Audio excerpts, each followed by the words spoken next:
ตั้งใดก็ต้องเอาชนะให้ได้สินะต้องให้ผู้นั้นต้องเป็นคนยอมเฮาต้องเป็นคนชนะตัวนี้แหละมันเฮ็ดให้ชีวิตคู่หันมันเริ่มความหักมันเริ่มจางคลายแล้วก็เฮ็ดให้ความหักมันเริ่มมืดไปจนกระทั่งชีวิตจบด้วยความทุกข์ก็คือเลิกลากันไปสบายดี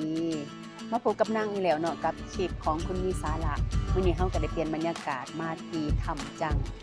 อยู่ที่บางเวียงแขวงเวียงจันทน์เนาะเป็นการสนับสนุนการท่องเที่ยวลาวแต่อยากถือโอกาสนี้เชิญชวนคนลาวเที่ยวลาวใส่เงินกีบเด้อ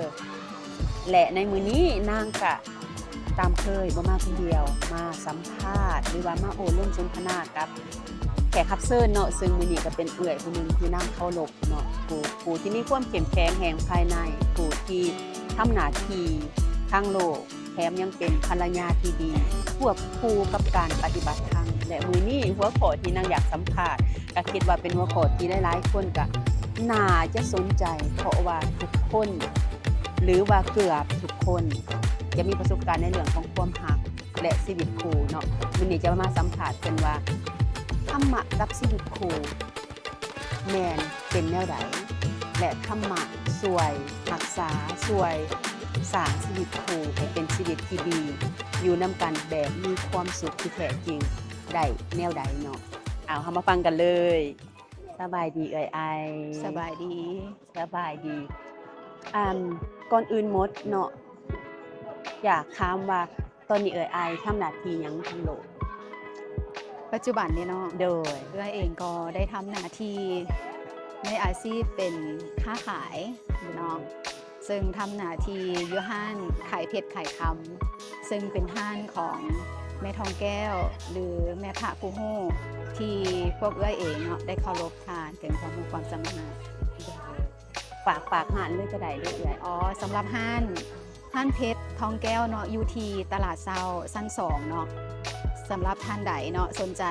อยากได้เพชรน้ำงามน้ำสูงหรือว่าคำที่ได้คุณภาพก็ขอเชิญไปแวะไปชมไปเลือกเบิ่งก็ได้เด้อโดยถ้าผู้ใดเบิ่งคลิปนี้ก็อย่าลืมไปอุดหนุนเพิ่นเนาะเพชรงามแท้ราคาจับต้องได้นางขอรับประกันตอนที่แรกเนาะความฮักนี่มันเริ่มจากความพอใจระหว่างคนสองคนเนาะเมื่อเกิดความพอใจแล้วเนาะก็สิเกิดความฮักเหมือนเมื่อเกิดมีความฮักแล้วสุดท้ายกับการตกลงกันก็คือการไปสร้างชีวิตคู่เนาะแต่ว่าการสร้างชีวิตคู่นี่ให้เฮาเข้าใจเลยว่าเฮานี่เฮาก็มีนิสัยอีกแบบหนึ่งเนาะคนฮักเฮาก็มีนิสัยอีกแบบหนึ่งต่างคนคือแบบนิสัยที่มีแตกต่างกันอยู่แล้วเนาะความคิดเห็นก็แตกต่างกันการเลี้ยงดูการเติบใหญ่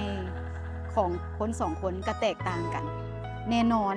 ว่าการใช้ชีวิตคู่นี่คือการมาเฮียนฮู้มาเฮียนฮู้ชีวิตของกันและกันว่าเฮาสิประคับประคองชีวิตของเฮาหั่นให้ไปได้พอใส่เนาะและเพราะว่าเป็นอย่างได้หลายคนที่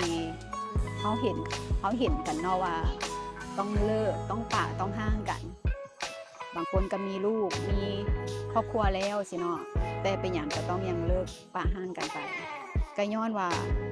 สิ่งที่มันเฮ็ดให้เฮาต้องเลิกต้องปะห่างกันมันก็คือความคาดหวังของเฮาเองในสิ่งที่เฮาอยากให้เขามาเป็นดังใจของเฮาเมื่อเฮาบ่ได้ดังใจว่าเขาคือบ่เฮ็ดดีกับเฮาในตอนเริ่มต้นเนาะแน่นอนแหละในเมื่อเฮาอยู่กันไปดนๆอยู่นำกันทุกวัน